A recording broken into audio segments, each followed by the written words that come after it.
முருகன் உங்களை மாற்றி இருக்கிறாருங்கிறதுக்கு மிகப்பெரிய சான்றே இதுதான். இனிமேல் நீங்க என்ன பண்ணலாம்னா, இந்த வேல்மாறல்ல இருந்து ஒரு புக்கை ஒரு வருஷத்துக்கு பூட்டி உங்க எங்கேயாவது ஒரு பீரோல உங்களுக்கு தெரியாத லாக்கர் ஒன்று இருக்கும் பாருங்க, அங்க போட்டு வச்சிருங்க. அதுக்கு வேலையே இனிமேல் இருக்கு. அது எந்த புக்கு தெரியுமா? உங்க ஜாதக புக்கு. ஜோசியர் இருந்தா இந்த சண்டைக்கு வந்துடாதீங்க, இதா சொல்றேன் நான். இனிமேல் ஜாதகம் பார்க்க வேண்டாம்.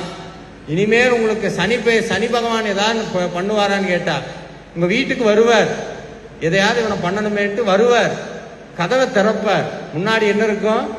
வேல் இருக்கும். பயந்து போயிடுவார். ஐயோ வேற யார்கிட்ட வேணா வம்பு வச்சுக்கிறான், வேலை கும்பிட்றவங்க கிட்ட எக்காரணத்தை கொண்டு வம்பு வச்சுக்க கூடாது, நவக்கிரகம் போயிடும். ஏன்னா வேல்மாறல்ல ஒரு வரி வருது, துதிக்கும் அடியவர்க்கு ஒருவர் கெடுக்க இடர் நினைக்கின் அவர் குலத்தை முதல் அறக்கலையும் எனக்கும் ஓர் துணையாகும். அருணகிரிநாதருடைய வாக்கு.